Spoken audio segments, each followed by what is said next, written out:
I am here with like a NASCAR legend, you guys. Dale Earnhardt Jr., welcome to the Us Weekly studio. Yeah, thanks for having me. I'm glad to be here. I'm super excited. I'm like getting skilled. I feel like I'm more skilled in NASCAR and racing just by sitting next to you. Okay, Like, yeah, we'll hopefully learn something, both of us. I have to tell you, my boyfriend went nuts. He's like, oh my God, you're sitting with Dale. Like, that's so cool. Yeah. But it's really exciting. I mean, obviously you have had a crazy career, but as we are going to get into that, we are sitting here at Us Weekly. So I do have to ask you, how celeb news enthused are you? I kind of got to get a feel for like the Dale celeb news enthusiast side of you first. Well, we're big fans of housewives shows. Oh, My you're wife, a housewives guy. yeah. So my wife is in control of 95% of the television we watch, which is fine. We watch Right. a lot of Southern Charm and Vanderpump Rules and shows like that. So we're sort of we're in step with that crowd a little bit. Yeah.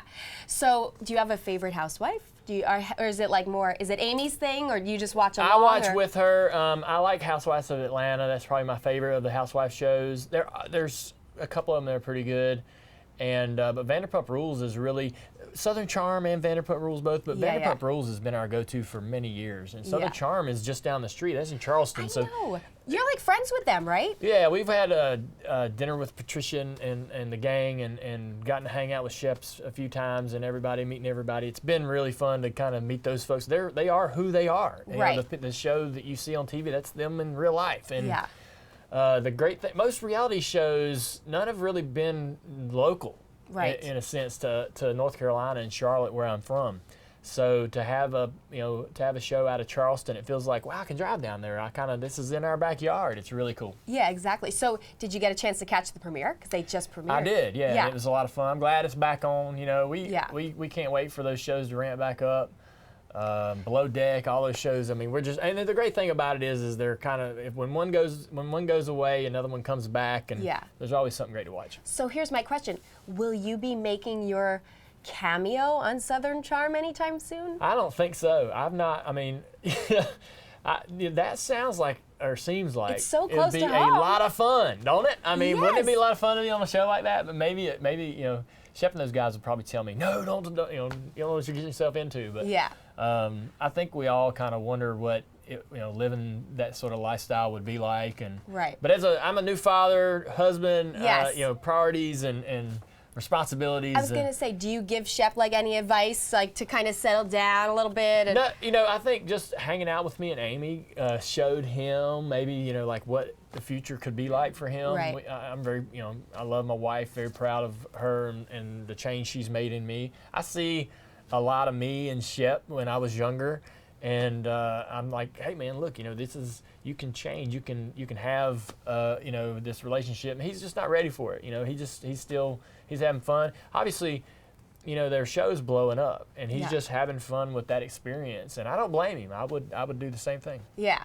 So Thomas obviously not being back Yeah. on the show. Any thoughts on that? It doesn't affect me one bit as a fan of the show. Yeah. It's an unfortunate situation, but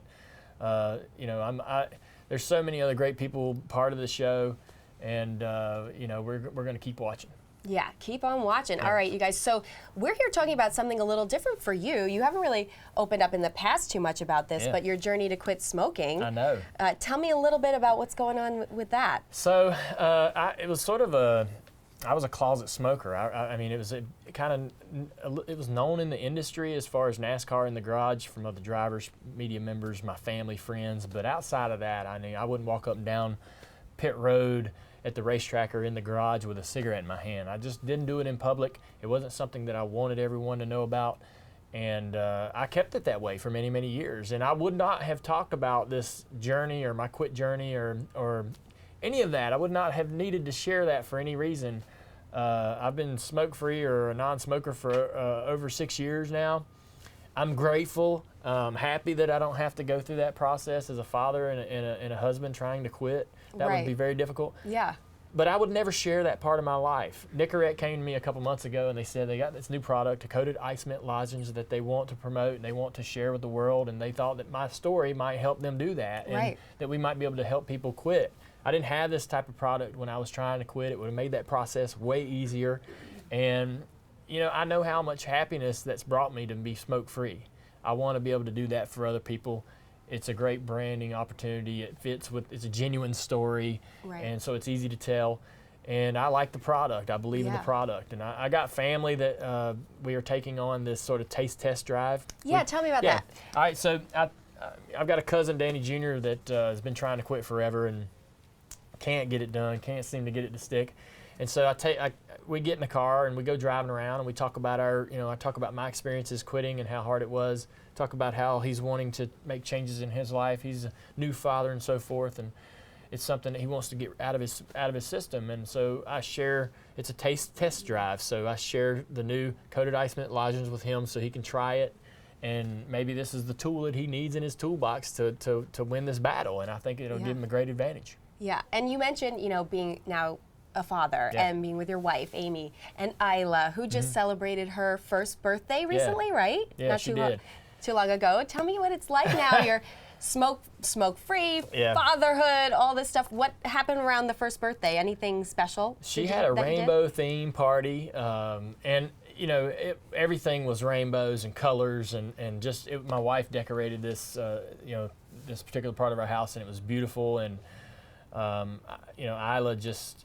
I didn't know what a smash cake was. She gets those I know, little, it's a huge thing now. It is. Everybody's like, well, you got to get the smash cake, and then you get the cake for everybody else. And so Isla was really apprehensive going in there. In your mind, you're thinking smash cake. She's going to see it, dig right in, go right in, 2 handfuls. But she was really apprehensive, like picking at the flowers and the little decorations on the.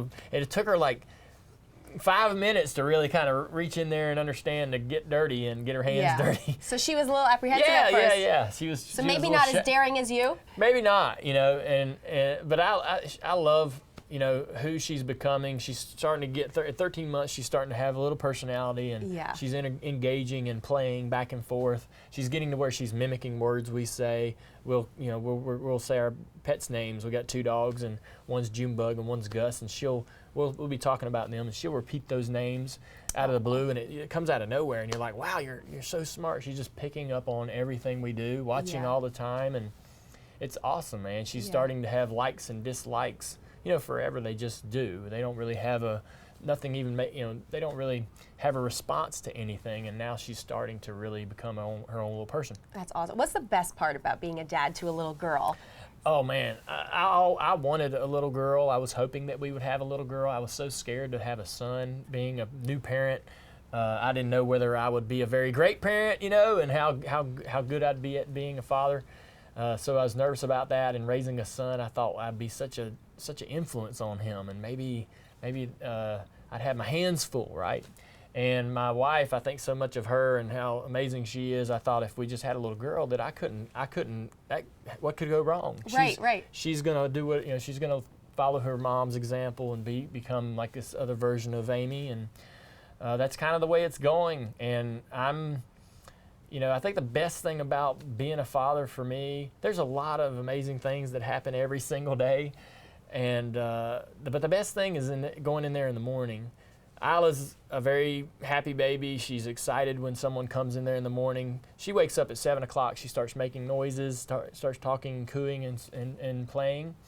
And she kind of peeks over the bassinet for someone to come in there. And she knows right around 7:30 we're going to walk in there. And the first person she sees, she just lights up and has this huge smile. It's amazing, and so it just sets the tone for the rest of the day. No matter what happens in your day after that, you're good. So sounds happy. I know. Me and Amy are kind of competitive on who's going to get in there first to see her. Because it's just such a great moment. And she wants you to go take me out of this crib. I'm ready to go. Let's go do something. It's so fun. Do you think she'll ever be a race car driver? Like, you getting any early signs? I'm one, not, I don't know. Can you get a sign by 1? She's cooing. Right. Everybody always wonders whether I will try to influence her in any way, but the kids tell you what they want to do, what they're interested in, and whatever that is what we're going to do. In that moment, if she wants to get into dance or she wants to get into sports, we're going to get into that. We're going to do that, and I'm going to try to encourage her and help her and be a part of that experience, because it's going to be a blast for me just trying to sort of usher her through that experience and growing up. So would you want her to get into it? I don't want her to race. I'd rather her not. I'm never going to let her know that. I'm never going to try to steer her away from it. If she's interested and wants to go in that direction, I can help her and encourage her, but hopefully she doesn't. It's a hard thing. Male-dominated sport. I've watched my sister race, Danica Patrick, my niece races. It's a very challenging environment for females. It may be different once she's of age to do that. There's a lot of things that are happening and going in great directions for females and racers. Haley Deegan's doing some amazing work right now as a race car driver for females. So that's changing. Yeah. But just the ups and downs, even for me, were terrible. You know, I mean, I loved winning, but the downs were so low. Yeah. And even the best guys, the guys that are winning all the races, the disappointments stick with you, and it's a grind and it's hard. Yeah. And I just don't know if I want to. I don't know if I want to watch her go through that. So hopefully, you know, she wants to do something completely different, and I'll be. Yeah, hopefully. But that being said, your family track record is a little bit leaning. I know, yeah. But we do actually have a fan question on that. Alicia is asking, what do you want to teach her about your grandfather, her grandfather? Oh, yeah. I mean, we already have pictures in the house, and Isla loves going around, and she'll point to where she won't. You know, if you're holding her, she's like, "Take me over here. Or, I want to see this, or I want to get that." And so we'll walk around through the pictures in the house, and she's she's looking at them and looking at you like, what is this? Who is this? And so, you know, she's learning the, Grandpa Dale and Papa Dale pictures in the house, and she's, hopefully she's, eventually going to understand who that is. I'll be honest, like it's sort of cheesy, but my wife never met my dad, and the best way I could think to introduce my wife to who he was is a documentary about him named Dale. There's a documentary called Dale.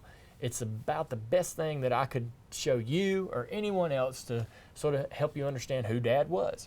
And there'll be times when I think we'll sit down and watch that whenever I think she's ready and truly can understand and appreciate the content. I think that would be the best way to show her. I mean, just to see him walking and talking.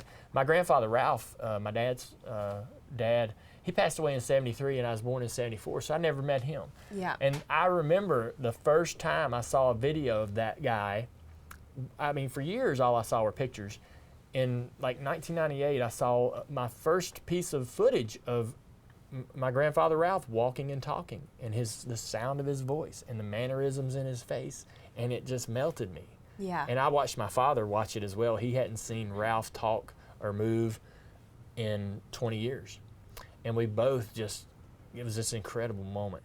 And so, that's what it'll be like for Isla. She won't know my father, haven't met him, but one day we'll watch a show or a video or something or a documentary, and she'll go, wow, what a man, what a person he was. That'll be so fun. Well, that's the great part about being documented, right? To be able to show even your We're own lucky family. to have that. Can I ask you, like, what was a family holiday like? I mean, is racing like all you guys ever talk about, or do you like not talk about it at all when you're at home? We hardly talked about racing. Even me and my dad, we never really had many conversations about racing. And my wife was not a race fan per se. She didn't love being at the racetrack or just couldn't wait for that next race weekend. She could take it or leave it. She supported me, but it wasn't of huge interest to her. So when we would get away or go somewhere else, unless it was something where I was having some problems or some difficulties and needed her support, she's so willing to talk through anything I want to talk through and listen to me complain. But for the most part, we hardly mentioned racing and talked about racing, and even to this day don't really talk too much about it other than just me and my travel schedule and so forth. But which is nice. I mean, when you get out of the car and you get away and you're going on vacation, you kind of just want to forget about everything you're doing and be normal. Leave it alone, leave it at home. So speaking of Amy, I like her, by the way, because I like that she went shopping with you for the Derby, and we were talking about this, you were in a pink jacket, and changed for you to be able to wear a pink jacket, is that right? That's right. She changed her outfit. She had an outfit, So we go shopping, and she's already got her dress picked out, and it was a shade of pink, and we'd already been up in the closet with her stuff, and I'm like, yeah, that's great. I love that one. She had a couple options. So we go shopping, and I'm thinking, man, this is going to be a tough process. It's going to take forever. As soon as we get to this little boutique store, boom, there's a seersucker suit. It's like all just right there, like it was meant to be. And I'm like, okay, this is easy. It's comfortable. No problem. If y'all like this, I like this. And right out of the corner of my eye, there was a pink jacket, and it had this X on the pocket, and it reminded me of the jockeys' uniforms. Yes. Because they have very basic, sort of plain graphics, and sometimes there's X's and so forth on their uniforms. And I thought that's sort of, Kentucky Derby oriented, and it's pink. You know, I've never wore pink. I've always kind of wanted to wear pink, but there's never really been an occasion for it. And the Kentucky Derby is perfect. Everybody's sort of in their element, and it's got this Charleston-esque sort of vibe to it as far as everybody's dress. Yes. Especially the men. And so I said, let me try that jacket on. It fit perfect. Amy's like, well, this is gonna have, I'm gonna have to change now. And she's like, you're just making this really hard on me. And I know, because once we have our outfits as the ladies. Yeah, she had the hat and everything. So she even changed her hat too. Yeah, so yeah, I know. And I told her, I said, oh, come on, it doesn't look that bad. We had a picture of her dress next to me, and I'm like, come on, don't you think it looks great? And I said, I really want to wear this. And I was like, I feel like I'm being such a drama queen. You have to have your drama queen moment somewhere. Hilarious. If you're wearing pink for the first time, you got to really own it. Her other options were so good, though, and she had the Fascinator, yes, which is the you hat. Got it. Like, that's a great name for a hat. She had the Fascinator hat for the other options, and she ended up working out really good, and she had a blast. I went to work for NBC. She went and just had fun. She had a couple friends there and college classmates and stuff she hung out with, and just had a blast all day. That's awesome. And you guys had an anniversary recently, also too, right? Is it your 3-year anniversary? I think it's 2. 2. Yeah. Oh, So, nice. Yeah. I'm giving you guys extra credit. Yay, thank you. We got married at the end of 2016, and so it's been a great relationship, and we dated for years. I could go on and on about how she's changed my life. I would just say, like, before we met, I was an introvert. I wouldn't leave the house or go out to dinner or go do anything enjoyable or go vacation anywhere or anything like that. I just stayed at home. I thought that home's where I want to be. So when I would race, I'd race, come home. I wouldn't go anywhere. Right. And she changed that about me. She's like encouraging me to get out and go and do, and now we can't wait to take opportunities to travel and see different things and vacation and take advantage of these opportunities in our lives. Nice. Are you traveling anywhere anytime soon? We have a house in Key West that we've had for many, many years, so we love to go down there. We just came from Jamaica for a friend's 40th birthday party, which was a lot of fun.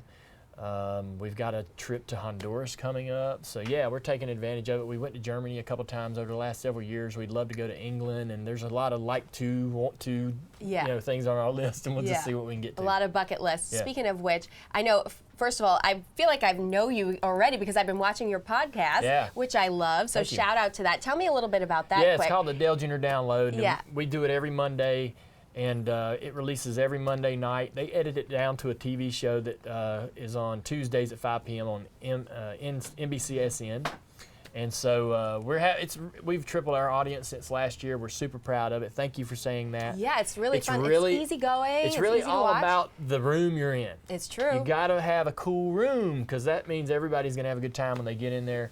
And we're sort of we're the place where everybody comes and just kind of they can be themselves. They can kind of shed the corporate sort of layer and just talk naturally and have great conversation, and we've had some good success. Yeah, so something else coming up, I know, big honor, you're doing the pace car, right? I am, the Indy 500, right? Yeah, so Al Roker was supposed to drive the pace car, and he had to opt out for some reason with his schedule, and I'm going to be there working for NBC, so they called me and they said, hey, would you drive the pace car? I'm thinking, of course I would drive the pace car. Are all the drivers okay with that? I'm a NASCAR guy. Are they okay with a NASCAR guy doing this in the first place? Yeah. And the drivers were cool about it. They're accepting me being in their world. I'm coming as a first timer. I've never been to the Indy 500. I mean, I'm a race car guy. I drove race cars all my life, but I've never been to one of the biggest races in the world. So this is going to be an amazing experience for me for the first time, plus being able to lead the field off pit road and look in the mirror and see all those guys and drivers and all those beautiful race cars behind me. Yeah. It's going to be a tremendous feeling. Yeah. A lot of emotions, so I'm excited about that. A lot of pinch me moments for you. So here's the thing. You're sitting here like sort of semi-retired-ish, but I feel like you're always kind of doing stuff. Working harder now than ever. Yeah? Yeah. So is it ever like really over in terms of the racing side of it? Oh, well, I'm running one race this year, and it's at Darlington, South Carolina on Labor Day weekend, and the one race a year for me has been pretty fun for the last couple of years. I get to anticipate that event, and I get to look forward to something, and then I get done. I run that one race, and I go, okay, I remember all the reasons why I did it. It was fun, but I also remember all the reasons why I don't do it anymore. And so I kind of get that out of my system, because it's always going to be there. That that yearning to race and Yeah. that eagerness to get out there and compete is always kind of going to be in there, and that's healthy for me as a broadcaster in the booth to keep me excited about what I'm seeing. But I'm good. Never going to go back to full-time racing. That one race a year is sort of right for me. Just enough. Just Maybe enough. you'll have your own reality show soon instead. I could do that. Yeah, it sounds fun. I like the sound of that. You heard it. You heard it. All right. Well, thank you so much, Dale Earnhardt Jr. Everybody, thank you to Nicorette. Great hearing about your journey. Look forward to seeing what's next for you. This was a Maybe blast. a reality show. You'll Yeah. be back to talk about it. All right, let's do it. This is a blast. Thank you. Bye, guys.